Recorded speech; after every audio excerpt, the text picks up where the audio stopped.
talking about the mitzvah of Kibud Av V'em. Everybody knows the mitzvah of Kibud Av V'em, l'man yarichun yomecha, to lengthen the days of your life. But I want to focus on Kibud Av V'em as a value of Yiddishkeit, as a value of Judaism. Studies have shown in the last few years that if a child has a question, his first place that he will go to is Wikipedia. If Wikipedia doesn't have the right answer, he'll go to Google. And maybe after that, he'll go to his parents. We live in a world which venerates youth, idolizes youth. The greatest thing is to be young and to be youthful. And Torah Hashkafa says that we look to those who are older, to our elders, to our Masorah, to our tradition. You know, as youngsters, we always think that our parents can't relate to us. They don't understand us. Mark Twain once said, "When I was young, my father was so dumb. He didn't know anything. When I reached my young adulthood, my father was so wise.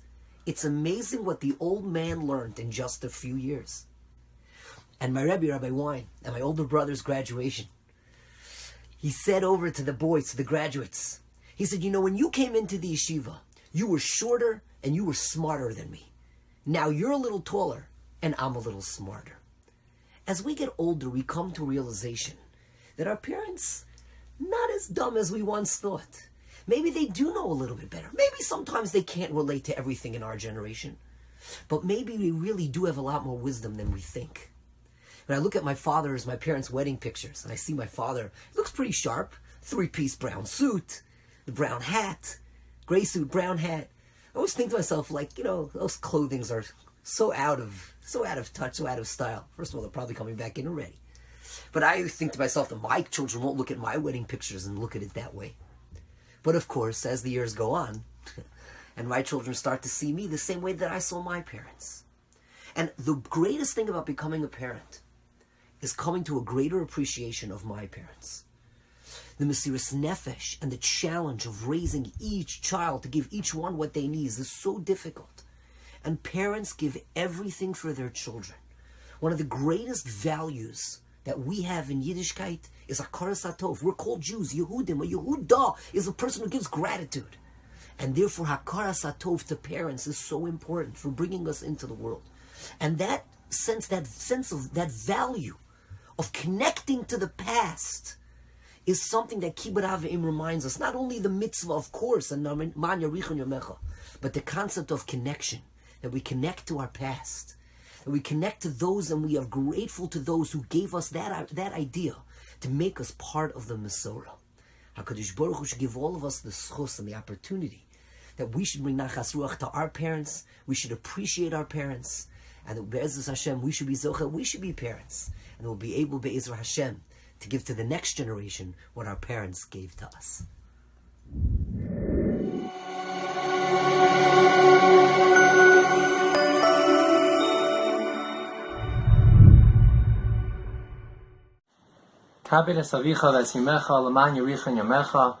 Beautiful mitzvah in the Torah.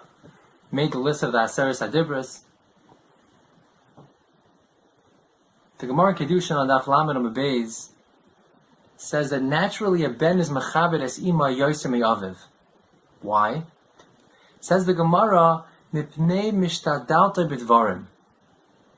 Because the mother wins him over with her words, so naturally the son is mechabed the mother more than the father. Fascinating Gemara. What you see from this Gemara is something remarkable. If the mother wins over the son more with words, that makes it easier for him to be mechabed her. That means the aside of being mechabed somebody is having a connection, a relationship to them. The Gemara is telling us that precisely because you're more machshav of the mother, you're more connected to the mother, you value the mother more, that's why it's easier for you to be mechaber your mother. Your father is a bigger avodah, it seems like. They say over Baruch Chaim Shmulevitz that when he was a young boy, he heard his father always talking about his grandfather. Randomly, his father would bring up his grandfather's name and talk about the chashivas of his grandfather, how amazing he was. He never understood why randomly his father would bring that up.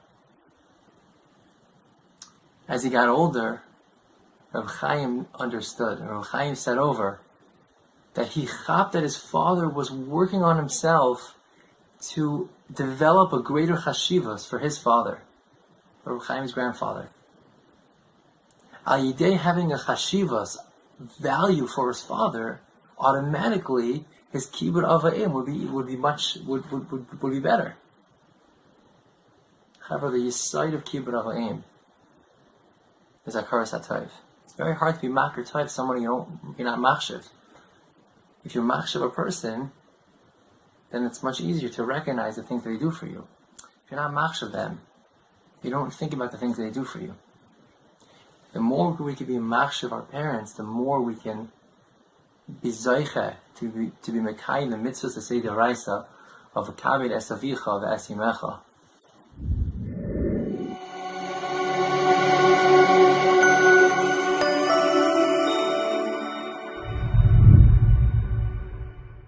The first time that the Mizbeach, the altar, is mentioned is in the end of Parshas Yisro, and there's a very, very strange thing that goes on there. If you look at the last Rashi in the Parsha, Rashi says that when you build the Mizbeach, you have to make a ramp. You can't have steps in order to walk up. You have to walk up on a ramp. The reason why you walk up on a ramp is because the pasuk says it's disrespectful to have to spread your legs.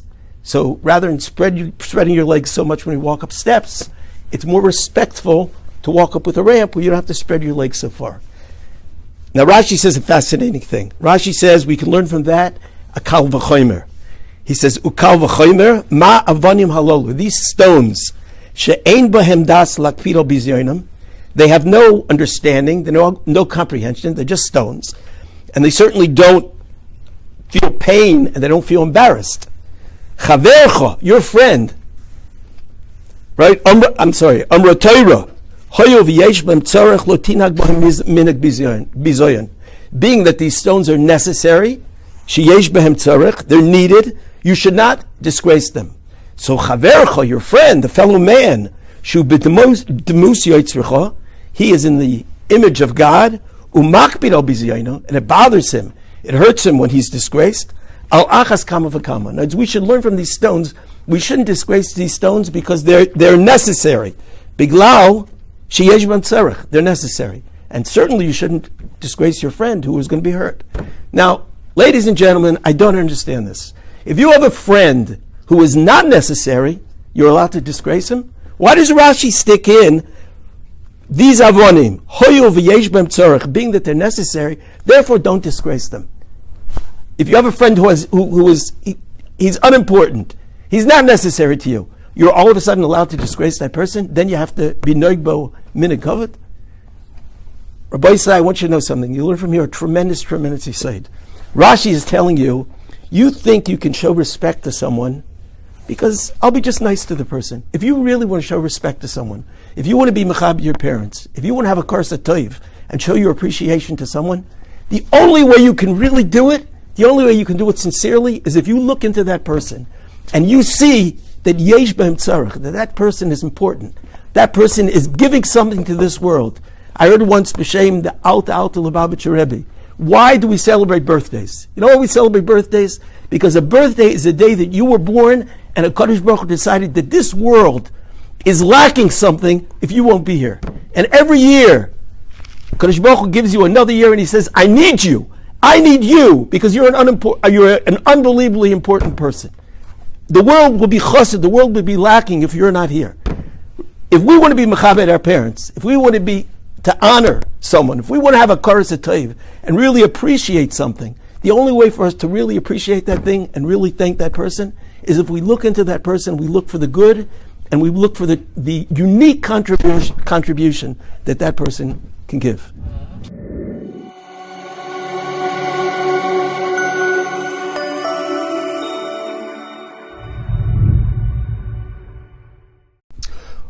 Once upon a time, there was an alien, and he was looking down in his UFO ship through a nice big glass, and he could see way down they were passing through this weird ball, and they could see that there were these like boxes and these stick figures, and this alien turns to these two other aliens and he says to them, "What's going on down there? What is that? What's that box and what are those stick figures?"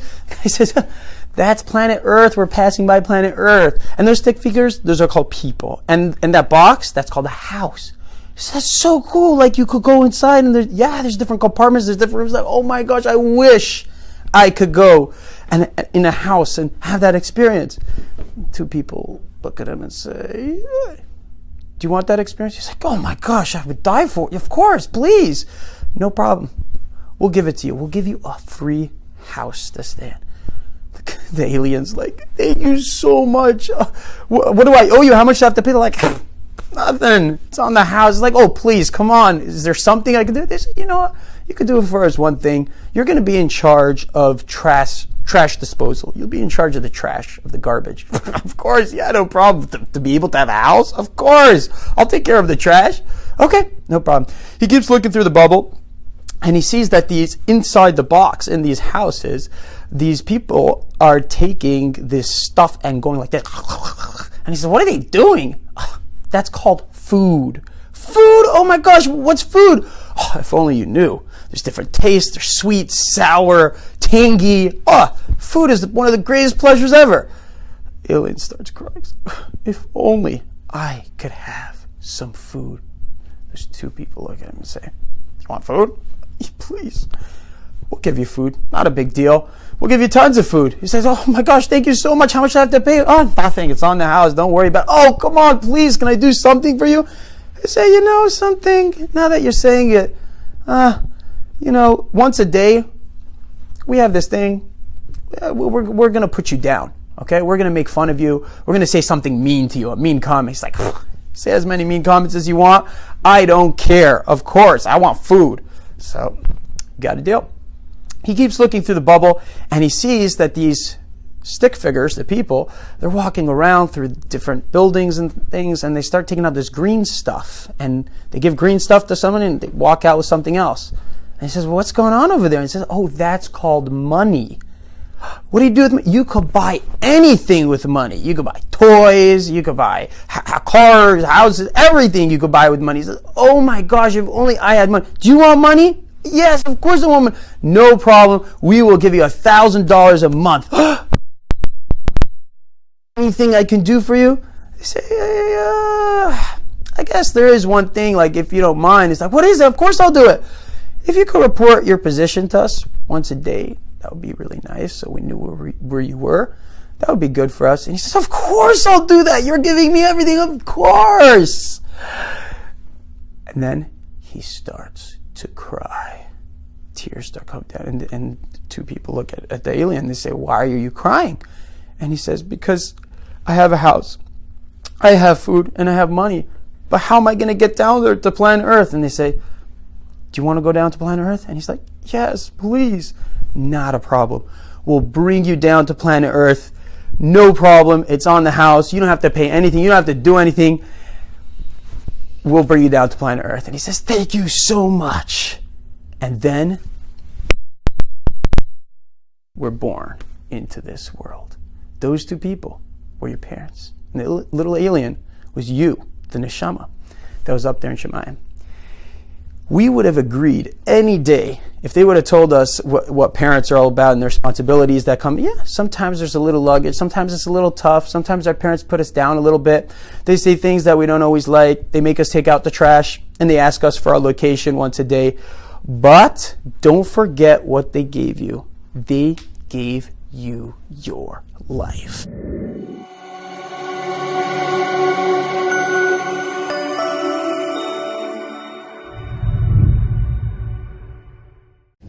With a deep blue hue, looking like a perfect sky, Moshe Rabbeinu brings down 2 stones, 2 tablets, the most beautiful sapphire, each one half an amma wide. And on one of them was 5 commandments. On the other, another 5. There were the Aseres HaDibros, 10 in total, 5 on each side. And Rashi, based on Mechilta, tells us that each of the 5 dibros on one luach paralleled the dibur on the opposite luach. When we travel down to the bottom of those luchos, we find a fascinating parallel. On the one hand, the last of the 5 dibros on the first luach was kabed es avicha v'esimecha. Honor your father and mother. On the other luach, all the way at the bottom is loy sachmod. Do not desire, do not covet, do not be jealous. We can see and understand all the various parallels. We can understand, for example, the first of the Aseret HaDibros is Anochi Hashem Elokecha. That's recognition of HaKadosh Baruch Hu. Lo sirtzach is don't murder. You have to recognize another person. We understand the concept don't do avodah zarah, and lo sinaf. You don't have illegal relationships, whether it's between HaKadosh Baruch Hu and man, or man and another and who they're married to. But what does lo sachmod, not being jealous, have to do with kabed es avicha v'esimecha? What does one have to do with the other? The Tzur Hamor and other Svarim explain beautifully. They tell us, what is lo sachmod all about? Don't desire. You're walking down the road and you see your friend is driving a beautiful new brand name car. It's shining. Even the hubcaps are glistening. And you're like, I wish I could be sitting behind the steering wheel in that vehicle. You don't want to be you.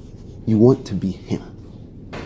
Lo sachmod, HaKadosh Baruch Hu is telling you, appreciate who you are. You're not supposed to be that other person. You have your own gifts, you have your own talents, you have your own situation. Lo sachmod, don't be jealous of that person. Kabed es avicha v'esimecha is the perfect parallel for lo sachmod. Don't be jealous of another person, and appreciate who you are and where you come from. HaKadosh Baruch Hu gave you these specific set of parents, and He said, look, you came from this father and this mother. This is who you are supposed to be, not anyone else in the world. Lo sachmod. Don't be jealous of them, but appreciate what you have. HaKadosh Baruch Hu made you and put you in that perfect situation.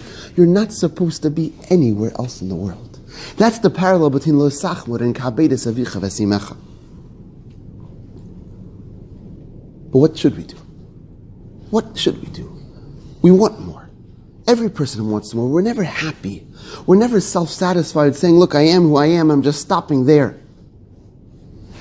The Svarim will quote a Zayar. When we read the Aseret HaDibros in Shul, most of the time, there's a separate trup. And the Dibros begin, it says, lo, with a short pause. It says, for example, lo and sirtzach. Don't kill. But we pause after the lo. Why? Because there are times when it's permitted to kill. If someone is deserving of capital punishment, so they're low. Don't do like you would think, tirtzach, kill him. Where is the one time where it's permitted to covet? Where's the one time where it's permitted for a person to be jealous, to want more of something? Explains the Zayar, as the Svarim quote, the Zayar tells us, there is one place where a person is permitted to be jealous. When it comes to ruchnius. A person should never be satisfied and think, yeah, I've learned a little bit, I've davened a little bit. Of course you could be proud. But one always has to realize that yes, kinasefim tarba chachma. There's more room for growth. There's more room for growth. You can grow more and more.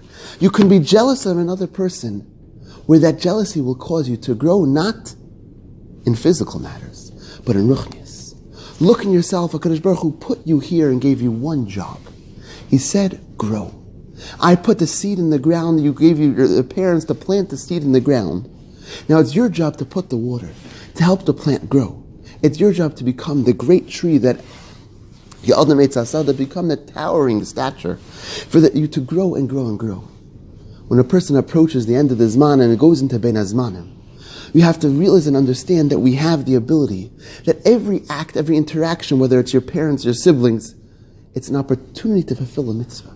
It's an opportunity for growth in ruchnius. And we go with that, and we walk in with that understanding, and we turn that lo sachmod, don't be jealous, into lo sachmod. Be jealous. HaKadosh Baruch Hu has given you so much. Are you going to use it? Are you going to grow from it? Are you going to take the opportunities and say, I will become that soaring person I could become? And then through that, you appreciate those interactions. You appreciate the gift that HaKadosh Baruch Hu gave you of kabed es avicha v'esimecha, that He gave us the opportunity to use as a mitzvah to honor our parents. Ein lecha matana tova yosem yizeh, there's nothing greater than this.